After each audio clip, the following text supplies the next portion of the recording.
You're listening to the WWNO Classical Network. Hi, I'm Paul Mawson.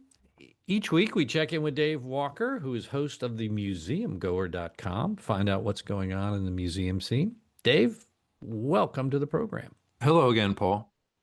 All right, what do we got cooking this week? Before cotton and sugar, indigo was an important colonial era cash crop in Louisiana, where enslaved people from West Africa involuntarily provided the expertise and labor needed for cultivation and processing.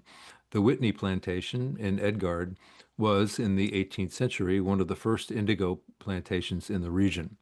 Today, the Whitney focuses on the experiences of the enslaved, as opposed to the gracious and romantic antebellum lifestyles of the big house owners.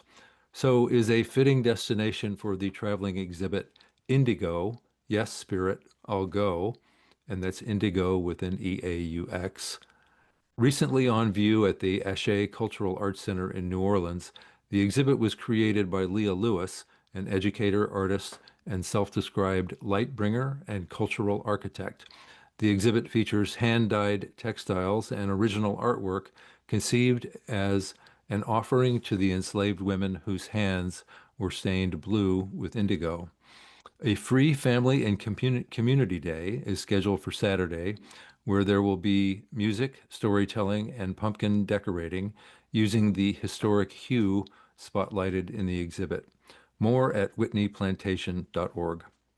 Now, Edgard is a little bit of a drive from New Orleans. It is. The Whitney's approximately 55 minutes from, say, the Superdome, but there's an app for that called Spotify. In a very creative solution to its travel time challenge, the Whitney has curated a playlist titled The Road to Remembering, with music to prepare visitors for the emotional experience of visiting the former plantation. I first learned of the playlist on the Whitney's Instagram feed, a follow I highly recommend. In public programming, to conclude Hispanic Heritage Month, the National World War II Museum will offer a free student webinar at noon today exploring the ways Hispanic and Latino Americans contributed to the war effort. Register to participate at nationalww2museum.org. At 6 p.m. today, the Historic New Orleans Collection and the LGBT Plus Archives Project of Louisiana will present a panel discussion, Cultivating Lesbian Community, The Daughters of Bilitis in New Orleans. The program will include a panel discussion as well as a show and tell of newly acquired objects relating to Bilitis, a lesbian social and civil rights organization.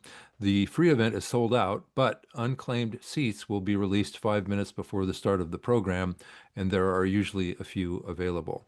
More at hnoc.org. Also at 6 today, the New Orleans Museum of Art will present another Soul Sip at NOMA, combining relaxation, art appreciation, and wine tasting. Note, the evening begins with a guided meditation, so don't be late. Tickets at noma.org. Well, So, art and wine, they go together. it's What could go together better? it's a perfect combination and a lovely evening.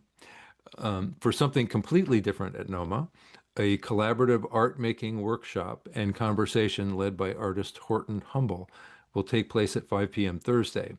The theme, Gathering in the Grief, Visualizing, Healing, Living with, and Honoring the Lost. Seek out this free event's description at noma.org for more, because this sounds like a fascinating, creative approach to the topic. The first of two Ghostly Gallivant Living History tour nights kicks off from the Cabildo at 5 p.m. Friday.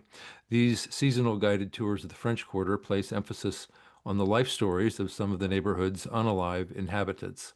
This year's theme, Saints and Sinners of Louisiana. The popular tours will also be offered October 24th. Reserve your ticket by searching the words Eventbrite, one word, Brite, and Ghostly Gallivant. Friday is opening day for a new French Quarter attraction, the Museum of Illusions, an international chain of such attractions. It promises a selfie-rich experience of illusion rooms and other eye-fooling settings. Located in the Jack's Brewery. More at moineworleans.com. On Saturday, the Historic New Orleans Collection will host Caring for Your Family Tree, Branching Out, a genealogy workshop focusing on organizing family records. There will also be a session on caring for family photographs.